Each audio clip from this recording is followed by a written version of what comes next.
And then the biggest shift for us, my husband and I decided to move from Pennsylvania to Colorado. And I realized that whereas I always thought I was so sensitive, that made me soft, maybe weaker, I'm like, oh my gosh, I am so strong because I'm sensitive. The validation always does feel nice. And I said to my husband, I see myself standing on a stage talking to people. It is about making sure that you're doing what you want with this one life that you have. Hello, everyone. Welcome back to In the Making, where we dive deep into the stories of transformation and growth. Today, I have an extraordinary guest who embodies the power of reinvention and mindset. From growing up shy in a small town to creating six-figure business and transforming lives as a mindset coach, Stacy is here to show how stepping out of your comfort zone led to life-changing success. We are going to explore the pivots she made, the fears she faced, and how she helps others take action to create the life you truly want. You don't want to miss this. Stay with me. Let's begin. Stacy, thank you so much for joining us today. For having me. I'm excited. Me too. Let's jump right in Yeah. asking some interesting questions. This is a topic that's so close to my heart. I'm a mindset and transition coach as well, and it's often said fear is a liar. What was the scariest pivot you've ever made, and how did you push through that fear? It's so funny. As a mindset coach, I do a lot of that inner work. That's what makes me qualified for this. And it's because I have had so much fear, honestly, through all of my life. And it was this feeling where I had very small dreams. I just thought, okay, I used to be a teacher. I just go to school and this is what I do. I've had to push myself, wrapping my head around the idea of becoming an entrepreneur and overcoming the fear of speaking to people. That's what a lot of entrepreneurs can relate to. That's true. However, if I just put that fear aside, step out of my own way, the confidence does come from it. Yeah. I could go back to starting photography. I was doing boudoir photography. So building confidence for other women, but thinking, I don't know if anybody's going to even relate to this. Yeah. And then the biggest shift for us, my husband and I decided to move from Pennsylvania to Colorado. We decided in April of last year. And by November, we had already sold our house, sold his business. I closed my business, went full in on the coaching piece because that's the part that I absolutely loved. And that was months of mindset work. Yeah, definitely. I agree. And Stacey, I train a lot of girls in STEM, and the first thing I teach them is about fear. It's not the unknown that you're stepping into, it's actually the known. Yeah, And it's often biggest barrier to success because it's also the gateway to transformation, right? You can't grow if you don't challenge what scares you the most. absolutely. How did you handle the pressure of being the first in your family to go to college?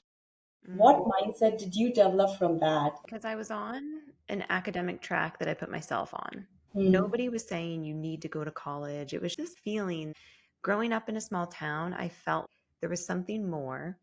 I felt going to college was the thing that I should do. And now I pay attention to when I say the word should because who's telling me that? And so when I was my freshman year, I didn't really love my experience. I was in a dorm, like a suite with athletes and sophomores. And so I Mm. didn't have this freshman year experience. I would call my mom. I'm struggling with my classes. She's like, "What, Stacy? Do you think you're stupid?" I'm like, "Yes, I do. I just can't do it." Because I would allow myself to get so overwhelmed because I had this perfectionism and I wanted this 4.0. And again, nobody told me that I had to have this. It was this internal, really high level standard for myself. Right. And so there was a moment I remember my mom said, because I went to Pitt in Pittsburgh and there was a main campus and there was a satellite campus in my small town.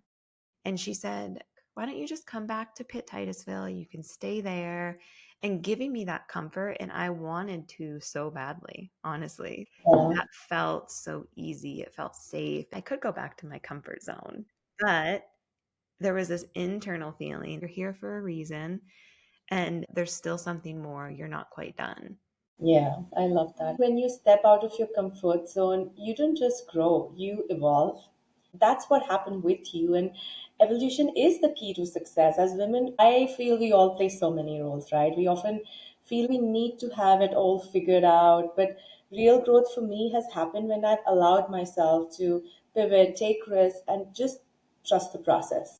Yeah, for We sure. are so worried about the process and not believing in your worth and the trust that we forget why did we even get started. Hmm.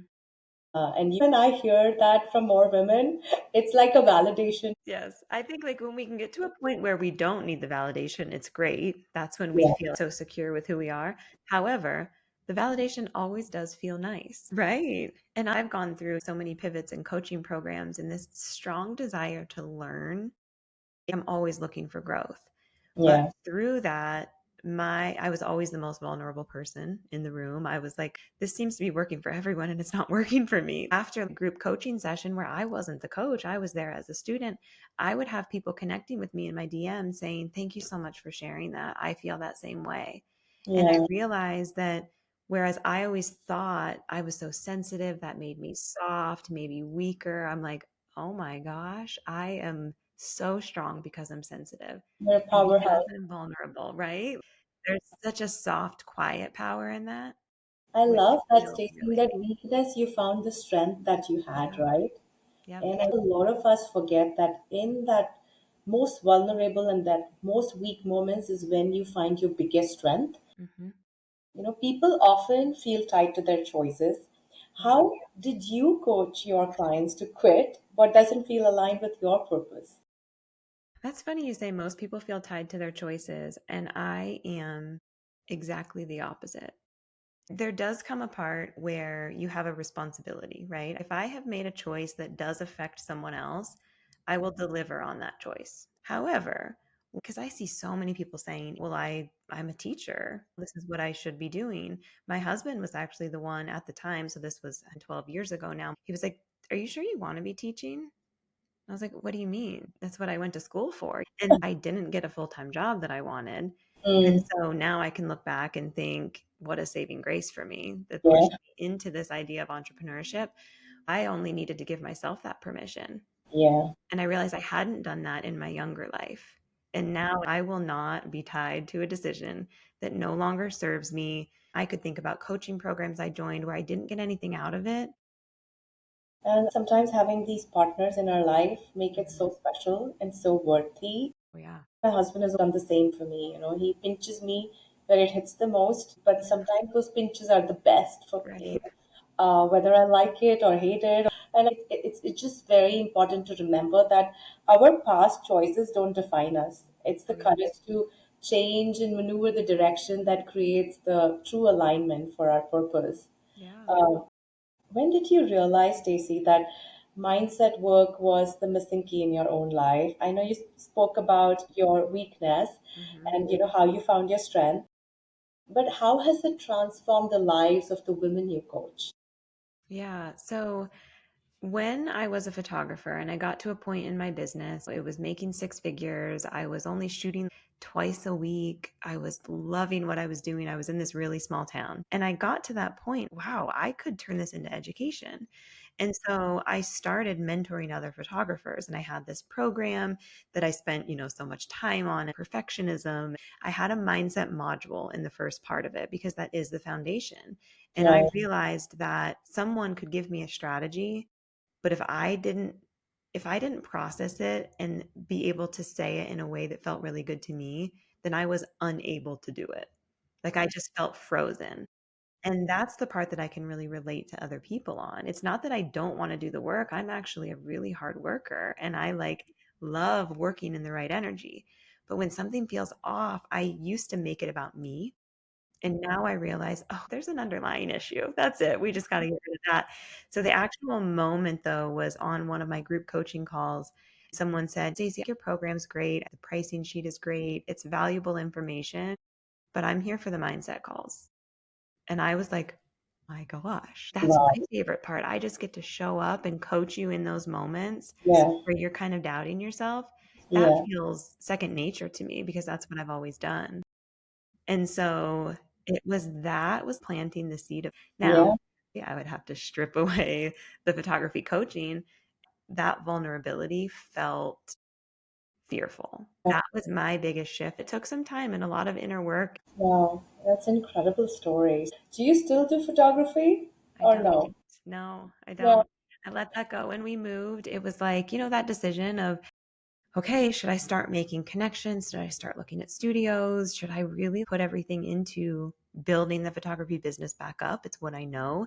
And fortunately, because we sold our house and we sold a business, I was able to take a little time to figure it out and really do that work and coach myself through it the whole Yeah, time. All those fears of like, am I worth it? Will people really want this? Can I really help people get results? I'm listening to a lot of podcasts, and there was another defining moment that I took my AirPods out of my ears and I said to my husband, I see myself standing on a stage talking to people, not about photography, not about building your business. It is about making sure that you're doing what you want with this one life that you have and going after the things that do feel scary, but they're yeah, also so fun and they get to be yeah. so fulfilling. And so true. Mindset is not just thinking positive all the time, right? It's about choosing your thoughts Mhm. even when the things get tough. And I just while talking to you, Stacey, I have a great new business idea for you. Your Love voice it. is so soothing. I mean, if I'm on the other side, I would just like to hear your voice, and you can heal people. Your voice has that power.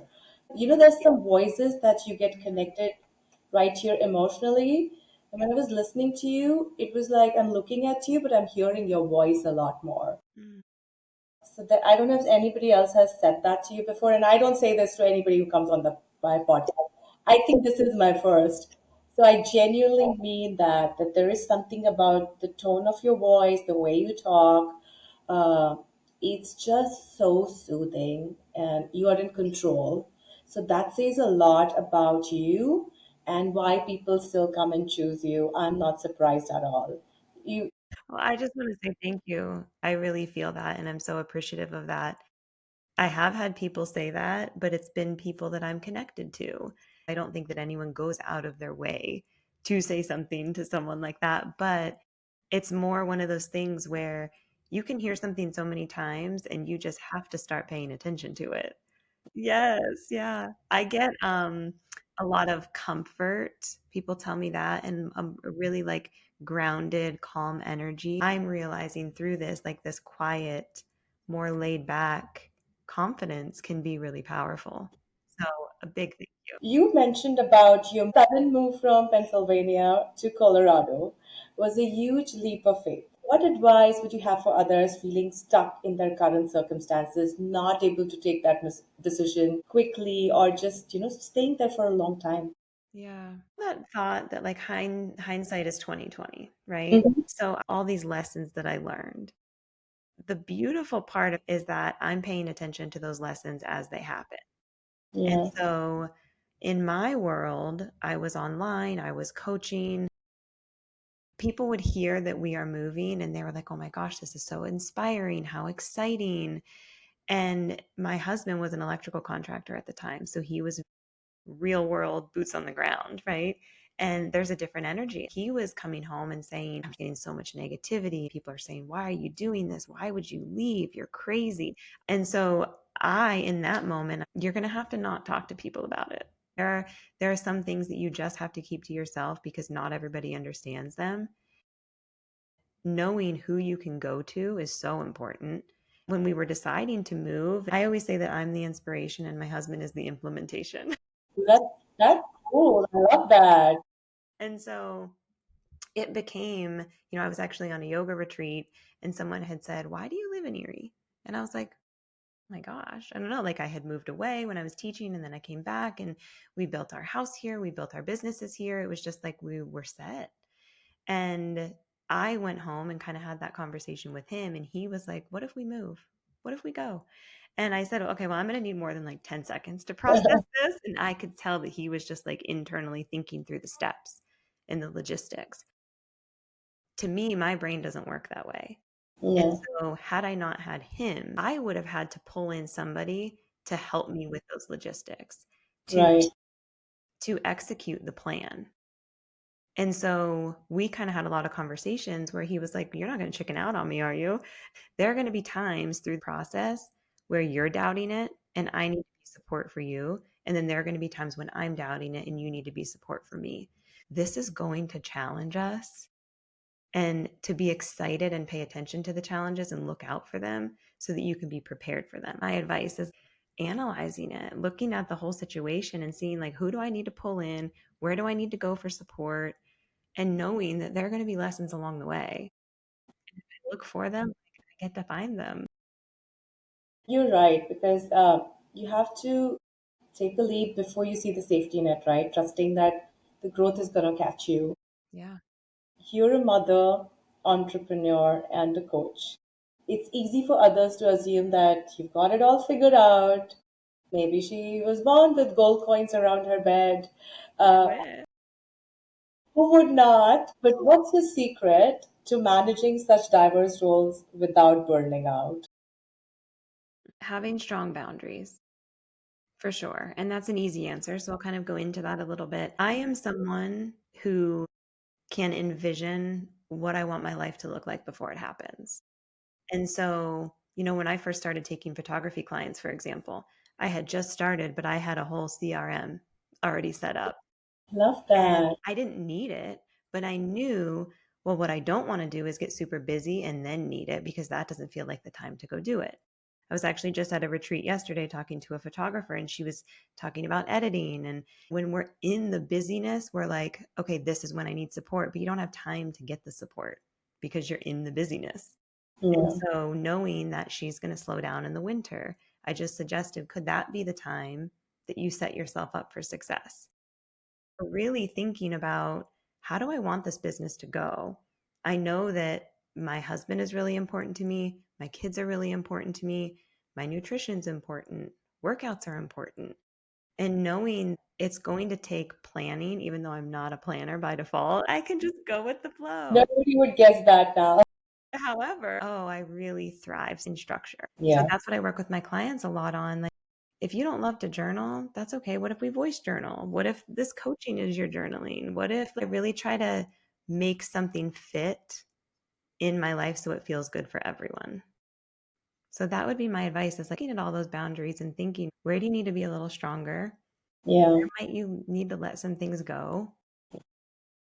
It's amazing what you just said. For me, too, as a mother, as an entrepreneur, as a coach, it's just about learning to balance. And I heard this on my physical podcast when I asked the same question to Hmm. my guest, and she said, "No, I'm imperfect.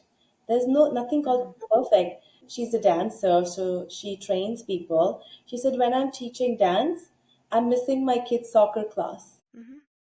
When I'm attending a conference, I'm missing my kids. You cannot have it all." For me, it was very clear that I do want to see my kids growing up. And that was my choice. Hmm. As you said, like having boundaries and having the choice is the most Hmm. important decision you can make for your life. Yeah. Stacey, I think I can go on talking to you. Like you said, I need a coaching session from you. But while we are wrapping up this episode, I have a fun rapid fire segment that I'd love to do with all my guests. Okay. It's quick, quirky, and a lot of fun. Are you ready? I'm intrigued. Yes. Okay. Morning or night owl? Morning. One thing people misunderstand about mindset coaching. They think it's for you in your weak moments. Your go to motivation when you feel stuck. Now it's journaling. What's a common mindset block you see in your clients? Imposter syndrome. That's so true. What's a personal mantra you live by? Action is the antidote to anxiety. Ooh, that's nice. I need to write that down before I forget. You can rewind the episode. If you had to start over in a completely different career other than Yep. photography, what would it be? Probably interior design. Remember, everyone, success isn't a straight line. It is full of pivots, detours, and restarts. The real strength is how you embrace them. The biggest obstacle isn't the situation, it's the mindset. Thank you so much today for joining us, Stacy, in the making. Your journey is such a powerful reminder that mindset truly is everything. We don't need to have the answers right away. We have to trust the process, but sometimes the most important thing is to take the first step and be willing to pivot when necessary. If today's conversation resonated with you, please make sure to subscribe, leave us a review, follow, and share. And don't forget that you all are in the making, and all of Stacy's information will be in the podcast. Until next time, stay safe, stay motivated, and stay ambitious.